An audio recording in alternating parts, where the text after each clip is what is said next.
Ladies and gentlemen, welcome back to another episode of Lights, Sprinklers, Action. The more and more I do that, I'm starting to just sound like you at the... Hi, I'm Bob Carr. Yeah. I'm Bob Carr here with the Bob Carr Show. Sorry, that I don't mean to take your... Wait, are you hearing radio chatter again? Maybe is your Bluetooth on in your headphones? What will it be playing? Nothing's playing. I mean, I don't think... But like if your Bluetooth... Maybe your headphones are getting a Bluetooth signal. Ladies and gentlemen, we're getting radio frequencies into the headphones. It's the craziest thing I've ever experienced because nothing here has a antenna to receive it. But yeah, just normal podcast insanity. Bob, how are you doing today, sir? I'm doing fantastic. I'm really excited that you invited me on today. Well, it's your show. I know, but sometimes you don't allow me on. That's why we're talking to Brian about this mental health because how you treat me. Well, that's the thing. When I ask you how you're doing, sometimes I don't care actually what the response is. Sometimes I tear up and I have to excuse myself to wipe my tears away. Today, I am asking, how are you? I'm doing fantastic. Are you? How about you? I'm terrible. That's the real question. How are you, sir? I'm stressed. I can tell that way you chewed my head off when you said, we leaving. Come on, Austin, let's pack up and leave. Bob's being an ass today more than normal. I was like, Well, look, you bite when you push the pit bull against the wall. Against the holidays, especially when you need a box of lights if your house. When your lights don't work, you're pissed at me. It's not you. It's me, Bob. Always. It's a holiday. It's the French Christmas beret. Is one of your favorite holidays. I'm more intimidated by the new French beret. How did that become a thing? Brian and I will explain it to you in a couple minutes. All right, because that was like just Brian. See how he's acting. Brian's technically is Brian on duty during the show? He should be on duty. We haven't introduced the guest yet, so we're pretending he can't hear any of this. Because I'm worried that if he can, he'll leave the green room. You'll see the screen go. So I get the French beret was like one day, boom, you just decided put it on. We're rocking it. It wasn't like a mental health crisis. It wasn't like a not that I did. Not that I could identify. Okay. No, sir. All right. So it was just an awesome decision. I love the look. It's great. Yeah. I got blonde tips once. Mm-hmm. That was due to a mental health crisis. Mm. It also didn't work. It was when everyone was getting blonde tips, like NSYNC, Backstreet Boys. They all had them.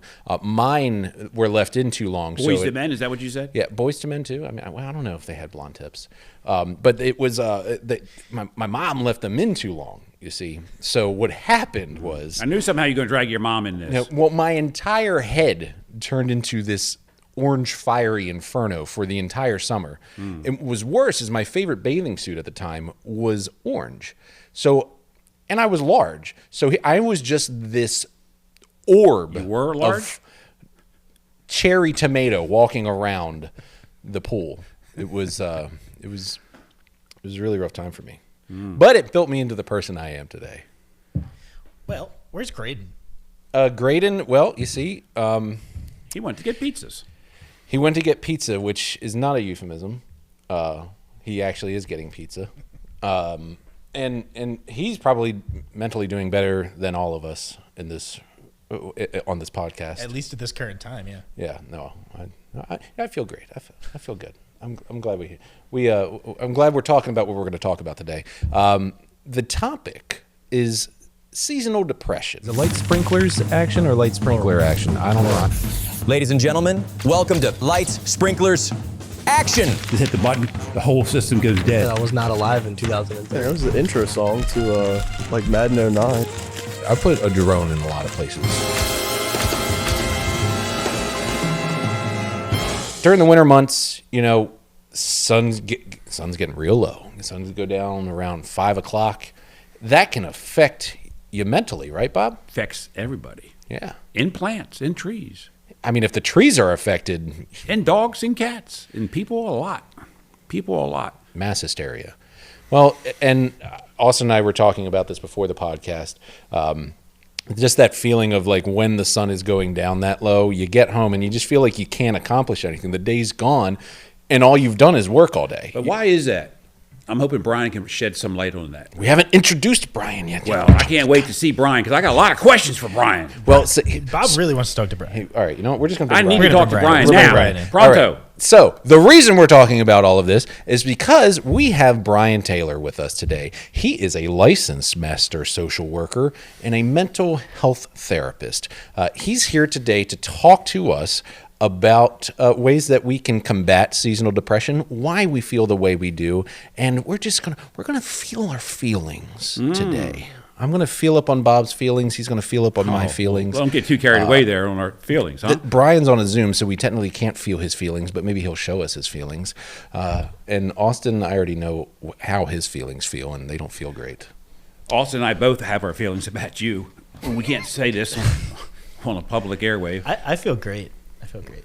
Good. Yeah, but well caffeinated today. That makes one of. Oh, this is my second Monster, and then I'm going to have Rise Up Sponsored Coffee. by Rise Up We Coffee. have Rise Up Coffee as one of our We're not really sponsors sponsored, today. but, you know, Maybe. maybe. Hey, shout out Rise Up Coffee. You got to Maybe, turn know. the logo to it. You're covering it up. I have large hands. All Rise Up. right. This is just coffee and not Monster at all. Do we want to let Brian? Do we want to let Brian speak? Probably. That would be best. Have the professional talk. Brian, thank you so much for joining us on Light Sprinkler Action. How are you doing today, sir? I'm actually doing quite fantastic, gentlemen. Really appreciate the opportunity to speak to y'all. No, we appreciate you likewise, sir. So how did you start as a LMSW, a licensed master social worker? What was the process? Why did you want to become this? Just in general, life experience. Come from a pretty rough upbringing. Had lots of different life experiences that were pretty abnormal, that felt normal for a while when you're caught up in the cycles of things. Once I started branching out of certain cycles and patterns, it kind of learned that there's a lot more to certain pictures than appears to the common eye. So I initially started out after graduating from Frostburg State University. Started out with Mosaic Community Services, which is now essentially molded into Shepherd Pratt Health System. I was working in the rehabilitation program for their residential houses. I was working for their day program, teaching psychiatric groups, helping people integrate into the community with pretty severe mental illness. Honestly, I thought that was a place that I was going to be at forever when I was pretty young and naive, until I realized how stagnant it can be. So after a 5-year hiatus from schooling, and a lot of circumstances went into that, financial reasons, finding the right school, all that good stuff. I decided to complete my master's degree in social work. I was actually inspired by a few peers at Shepherd Pratt who told me, like, flat out, this is what we do. I've been here 20 plus years. I've been here 30 plus years. This is life if you stay here. Literally rung a bell for me, and I was pretty motivated to pursue my master's. Since I got the grades that I did at Frostburg in my undergraduate, I was able to complete the advanced standing master's program. So I was able to achieve that in a year and a half instead of 2 or 3 years like a lot of people, which was very nice. Wow. It was a lot on top of working full time, on top of working overtime, part-time jobs at the same time. So once I finished my schooling, I was applying for jobs. I'm like, man, I'm a male social worker. I'm going to have all these cool opportunities. Didn't have the experience that people demanded. So I got my foot out of the door from Shepherd Pratt Health System, and I got to move into mobile crisis services for Harford County, which was an experience. I will say that. So it was there where I was able to meet some great people. I was able to meet some skilled clinicians, people with lots of different backgrounds, and figured out that's exactly what I wanted to do, was find people who help me use my strengths, find people who teach me, help me grow as a person and as a professional. Lots of money to work on this LMSW license. It's a big complaint from everyone. The test is $270 per pop. I failed that thing 3 times. No, that's cool. Yeah. So very tricky. You know, it's $100 to apply just to see if you're eligible for the test. Good Lord. $270 a pop. You have to wait a certain amount of time between each failure, and you know, was finally able to pass that in September of 2024, and it's been awesome since earning that license after a very long journey. Well, congratulations on that. That's fantastic. I will say I had no idea that it was so hard. You'd think for someone that wants to help people, they'd make the process a little easier. But it sounds like you need a mental health therapist to become a mental health therapist, as stressful as that situation was. Oh, for sure. I've been in therapy myself for 3 years. Good for you. Good for you. I keep telling myself I need to do it, and my wife tells me you need to do it one day. But no, that's fantastic. Love hearing that background. Love hearing. Shout out Frostburg. We got 2 alumni in here. Bob, go Bobcats. Bob likes to go. Bob, you went up to Rocky Gap, which is not the same as Frostburg, although it is a casino, so it kind of is the same. Almost the same. Yeah, they do. A lot of the same things happen there, except gambling's legal at Rocky Gap. So you had some fun up there? Oh yeah. You said there was a man running around naked? There was a truck accident this past weekend, and involved with a fire, and guy somehow got out of there and had all his clothes off, and they were chasing him. Ended up on the golf course, and they captured him.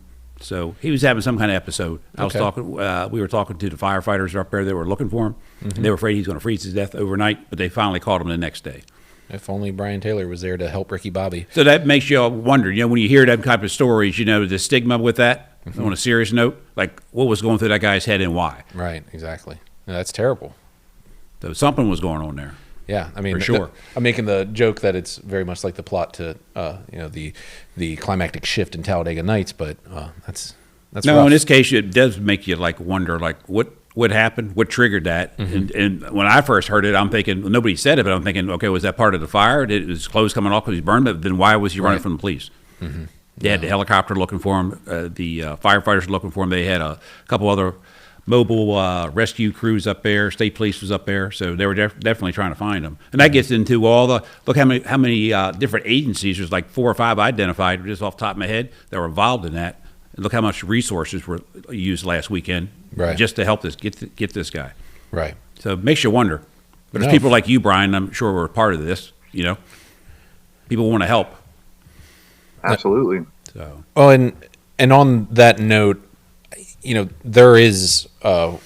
I used the word mental health crisis in jest earlier, but there is really a mental health crisis in America, just because the stigma still exists for people getting the help that they need. And why is that, Bo? Why do you think that is? I don't know. Brian? Brian, chime in on that. Why do we have a stigma in America about that? Got lots of different opinions on that. I think the biggest one that comes to mind is a lot of people are just deathly terrified and worried of what everybody else thinks about them. Yeah, but if everybody would just stop that, we could probably go ahead 30 years overnight. Right. Yeah.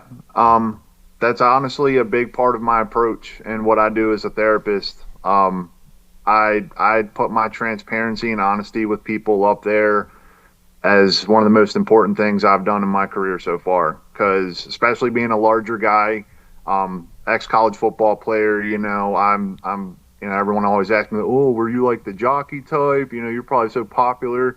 And it's I was pretty popular, but I also had lots of insecurities that I was petrified to talk about or didn't even understand how to talk about.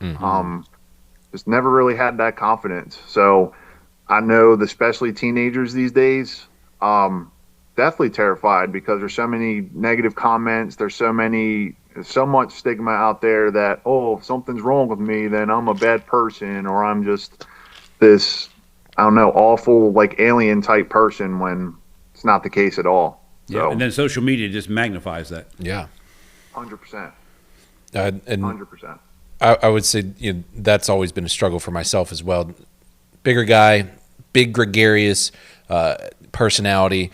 I've always I compare myself mentally in a way to Robin Williams, which is sad because obviously he's no longer with us.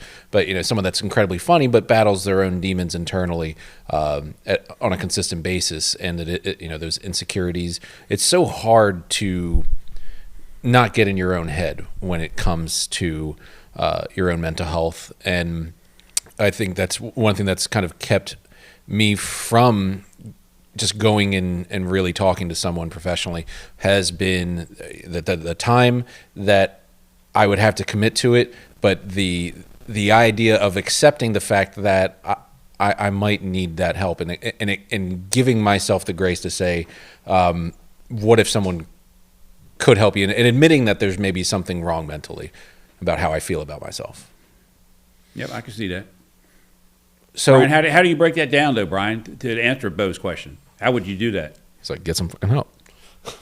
No, hold on. See, that's the attitude that gets you in trouble. So how do you take that and help people that are thinking that way, but then won't reach out and never will? First and foremost, you have to make somebody feel comfortable. It looks different for everybody, but if someone that has different beliefs than you, different skin color, different religion, different voice, different body type, whatever it is, how can I show this person that they're safe with me even if I don't know them? Because if I go up and tell somebody, hey, I feel like I stink today, and they just like, yeah, you do kind of stink. Nasty. I'm probably going to walk away. I'm probably going to be in my head about a million different things. That comfort, man, especially when you have trust issues, it's a very big deal. Again, that's part of my transparency. I didn't trust much of anyone or anything growing up, and once you're safe and comfortable with someone, that's when the dirty work comes in, and how real are you willing to be with yourself as a person? How deep are you willing to dive and face the discomfort, face some facts that you may or may not agree with, and just gain understanding for yourself? If you don't understand or have an idea of where you're coming from, then the possibilities are endless. You're probably going to be overwhelmed. You're probably going to be tired. You're going to be questioning yourself. You might be irritable. You have to be willing to dig deep for yourself and just be authentic, you versus you. I 1000% believe that. That's awesome. That's fantastic advice and a great insight overall. I would say, just kind of pivoting a little bit to the seasonal depression side of things, when right now we're talking about like just the grander scheme of just mental health in general. There are unfortunately people that are going to get help in that regard, and some people that will never get help. But I would say from a seasonal depression standpoint, I could be completely wrong in this, but I feel like that can almost like how it gets busier around Christmas time for mall Santas. The seasonal depression side of things, like a lot more people start feeling depressed during those winter months, during the shorter day periods. In that vein, what do you know about seasonal depression? How have you seen seasonal depression affect your clients and just other people in general in your industry? It's actually pretty insane how common it is. As I've progressed in my therapy journey, working with clients, I never realized how many people it can genuinely affect. It looks a little different for everybody.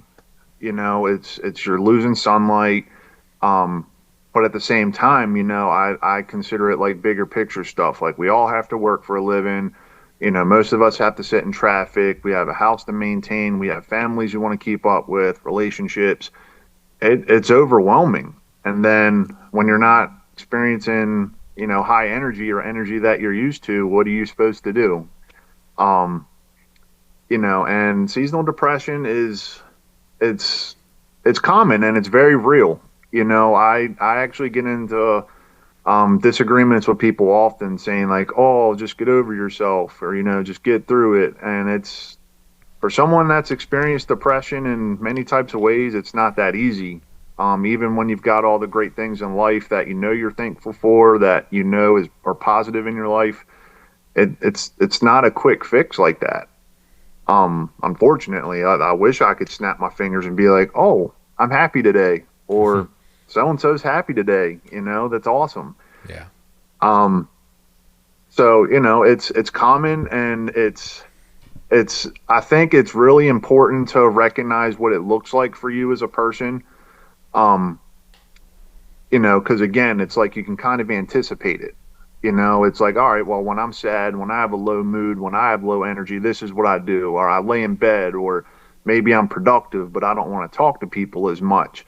Or maybe I talk to people, but don't want to go outside. I'm just comfortable staying at home. So, you know, if someone's experiencing that, it's what does it look like for me? You know, and trying to just kind of, you know, get away from the stigma a bit and be like, this is what it looks like for me. I'm the one that understands what I'm thinking, what I'm feeling. No one else can relate to that right now except for me. Right. So, you know, it's pretty cool to think about it in that way, in my opinion. Oh, I love that. I love that. I really do. And, you know, when it comes to recognizing that, what are some triggers that might hit someone battling seasonal depression, or that doesn't know that they're battling seasonal depression? What are some things that people might, you know, that might be triggers for people that they don't think of? A lot of it comes with the low mood, honestly, just being very flat, being very, you know, coming off as irritable, or just feeling irritated and not really knowing why. Very, very low motivation to even complete, you know, little things in your daily living, like picking your clothes up off the floor. Like if you're somebody that's really clean and really just likes to attack things, and you find yourself like, dude, I don't even feel like putting my dishes in the sink. Then, you know, that's something that could be a little different for you. And then it kind of snowballs from there. Holidays are naturally hard for lots of people, even if there's not like a ton of grief or like traumatic experiences. Holiday seasons can be rough. You said it earlier, Bo, like it's overwhelming sometimes. Just, you know, it's like pressure. It's like, well, I got to buy gifts. I got to be at so-and-so's house, and then I got to go to so-and-so's house. And then what about traffic? And then am I going to have time off from work? Am I going to be able to squeeze in all these activities with the little bit of free time that I get? It's a lot, you know, and naturally you run out of energy at some point. And, you know, I think the lack of energy, the very low mood, you know, and just the irritability is a big one I've noticed too with people that don't usually present themselves as being irritable or angry people. Very common. Right. Well, you get low light. You get your shrubs that are all dead. A lot of deciduous trees. That's going right. Low light. You know, and then you got January on top of, after the holidays. Everybody's trying to up that, and it's hard to do in the winter months. Yeah.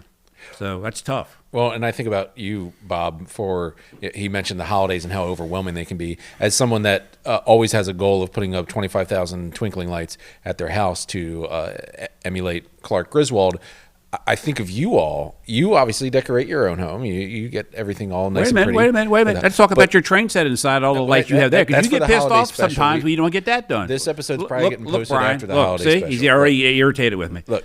Well, I was irritable when I got here. Look, you have to, you know, during the holiday season, you essentially are getting done putting up holiday lights on hundreds of homes in the area while still having to take into consideration your own holiday plans. How do you, during this time of year, when the sun's down by 5, you know, your team shows up in the dark, they leave in the dark, how do you keep your wits to still, you know, get everything done that you need at home and not feel that overwhelmed? It's tough. That's why I was really anxious to talk to Brian about that today, because a lot of our customers think the same way. When we're out there doing outdoor lighting, they'll bring it up to me. You know, I'm glad that we have these lights at night, because I enjoy when I come home, pull into my own driveway, I got light. Yeah. and they're serious about it, and I'm like, yeah, definitely. That's one of the reasons I got into lighting. I enjoy it, but a lot of people are the same way. So how's that tie into sunlight and the lack of this time of year, Brian? Yeah, I mean, naturally, sunlight gives us vitamin D. It's like, oh man, it's a nice day. I feel like it's like an adrenaline rush. It's, oh, I can go out and cut the grass or plant some stuff or go run, or it's hot out, we can swim. It's a lot more opportunities in the summer in general, right? Mm-hmm. And during the daytime, think about a gray day during the summer. Do you have as much energy as you do on a sunny day? Right. Probably not. Right. I mean, I hate to say it, but it is kind of depressing sometimes. Yep, and it affects our pets too. Yeah, for sure. It's insane how it affects. Sunlight is nice, it's lots of positives, and then when it's dark, like I said, I always look at the bigger picture stuff the best I can. Just lots and lots of opportunities are reduced, like you said, especially with yard work. That's something that I enjoy. If I can't do that, and I'm also counting on that for physical activity, sure, fresh air, two things that get ruled out. Yeah, a lot goes into that too. Yeah, and it's a pain in the butt sometimes. So, the sunlight is a big deal, even during the winter months. But then, if it's like a hellaciously windy day like we've had, and it sun's out, it's like, do I really want to go outside? I hate wind. It's pain in the butt. So how do you deal with it personally? Honestly, I try to get up and move in whenever I can. I'm not someone who follows an exercise regimen anymore, to be honest with you. I'm a heavy dude. I burnt myself out with all the weightlifting and stuff with football. I literally get up and pace sometimes. Just to get up and get in moving. Between. Yeah, especially. I have to, otherwise I will lay there all day. So you're susceptible to like the rest of us. Oh, yeah. Body 100%. at rest tends to stay at rest. 100%. Like, even nowadays, if I'm drinking my coffee, I try to stand up outside on the balcony instead of sitting in my chair like I usually do, just so that I'm standing, just so that it breaks myself out of my normal routine and just try to get my body reacclimated to something different. And again, it looks different for everybody. Like, I'll be the first one to tell you, do not tell me to go to the gym at 5 a.m. and I'm going to have all this energy. Yeah. Nope. I'm grumpy. I'm miserable. That is not realistic for me. So I adapt and do other things that, I can, just to keep moving. Well, it's funny you said that, because I saw a guy this morning posted that at 4:30, and he was at the gym somewhere, and he was saying how much he got done, blah, blah, blah, and how he was feeling. But I was just thinking of you when you said that. If you read that post over my shoulder this morning at 7 o'clock with a cup of coffee, you'd be pissed, because you're like, what I mean? You could take that the wrong way. Yeah, my daughter was screaming at 4:30 in the morning because the trash men threw my trash cans 387 feet in the air because they were mad at how heavy they were. I'm sorry, we have a lot of cats. It's a lot of cat litter. So yeah, I wasn't going to be at the gym at 4:30. I was lifting a 25-pound baby, but I was not lifting a 25-pound weight. But people post that and they think they're helping another person, right? And really, that's annoying and making someone else more depressed. Could be. Yeah, they're making themselves feel better ultimately, right? They're posting that, keeping themselves accountable, and it makes them feel better to post. And how much truth was to the social media post? Was the person really there? Because we all know you could post something that wasn't even true. Right. And this is completely off topic, getting back to the sunlight thing, but like it's a thought that hit me. You know that the place in Alaska, do not know the name of it. 24 hours. Yeah, where like they don't have sunlight for like 5-6 weeks or something like that. How do they just not go into some post-apocalyptic Thunderdome that goes violent? into why there's so much alcoholism up there in that town. I should go up there. See what they got. There's a lot goes into that too. People get bored, so they start drinking and not doing nothing, trying to pass the time away. And that brings even worse shape, right, physically and mentally. Well, alcohol is a depressant, right? So in that vein, when it comes to avoiding things like alcohol that people would love to think make them feel better, where it's not actually the case. What can people do, Brian, when they start feeling these feelings? What are some ways that they can be? What things can be done to avoid these triggers and avoid these feelings? I'm not going to lie to you. With all due respect, I do try to avoid the word avoid, because that that opens a whole bunch of tangents. So that is actually one of the biggest things I confront with my clients pretty directly, pretty immediately, is we don't want to avoid, we don't want to run around. We don't want to exert energy running around. When we can treat something, we can objectify it, treat it like an object in front of us, and work our way through it instead of trying to go around and pretend it doesn't exist. Wow. So, can we one clap again, that? One clap? That was two. It was Two one. claps. I give you 2 claps for that, Brian. Failure to follow instructions. no, thank you. Yeah, it comes back to being honest with yourself, having honest discussions, but then I actually love helping people recognize, like, hey, maybe this is my normal. You kind of normalize it for yourself to where it's like not taboo. It's not, oh, I'm in a sad mood, I'm being dramatic, or I'm sensitive, or I'm just a mess. It's not. Maybe I'm just having a sad mood, and that's fine because it's what I'm feeling right now. Doesn't mean There's nothing wrong with that then, right? There's nothing wrong with that. Yeah. No, not at all. And a lot of people try to fight that instead of just being real and being like, "No, I'm in a pretty crappy mood today." And just say it. And Walk in and say it. And be done with it. Yeah. And it takes one negative comment to be like, "Oh, you're sensitive. You're being dramatic again." Right. And then That's it's how like, Bo treats me all the time. You'll be okay. I'm sorry to hear that, man. I might have to lay down the smackdown. Oh, I hope he does. But, I have a lot of pent up energy. Yeah, it's cool though. Like normalizing it for yourself, and then Bo kind of mentioned it in the very beginning. Like it genuinely takes allowing yourself to feel what you're feeling. True. Instead of avoiding. True that. Instead of pretending it doesn't exist, allow it, and then see what you come up with after the fact. Yep. And then once we do those steps, I'm all about starting small, baby. Start small. If you struggle with picking clothes up off the floor and doing laundry, how about we start with picking our clothes up, seeing how it feels, and then maybe using that bit of momentum to see what we come up with. Not trying to have unrealistic expectations for ourselves based on our mood, based on our mental state, based on our life circumstances. I want some realistic expectations, and Austin knows very well, man. Whatever you can get 1% better at, you got Sure. 1% better at. Baby and steps. I will not. Shout out I Coach will Fitz. not disregard that for anybody. I don't care how small the progress is. Yep. I always tell people, get up in the morning, brush your teeth. That's a hurdle. You got it done. One small step and keep moving. Keep going. Yeah, absolutely. Nibble at it. That's what my grandfather always used to say, nibble at it. So if people want to get in touch with you, Brian, they want to get help from you, how do they go about doing that? Well, for me directly, I work at Well Life Counseling and Consulting in Perry Hall, Maryland. Really unique office. We have people with lots of different backgrounds. I'm one of 3 males that work there, which is a pretty big deal.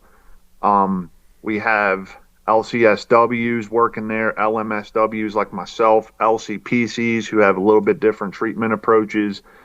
And that's the thing I tell people. I meet with them on the first day and I say, if I'm not your cup of tea, if you don't prefer the direct communication or my sense of humor or just being with a guy, I can certainly help point you in the right direction because this is your treatment. And I encourage people to be selfish about it.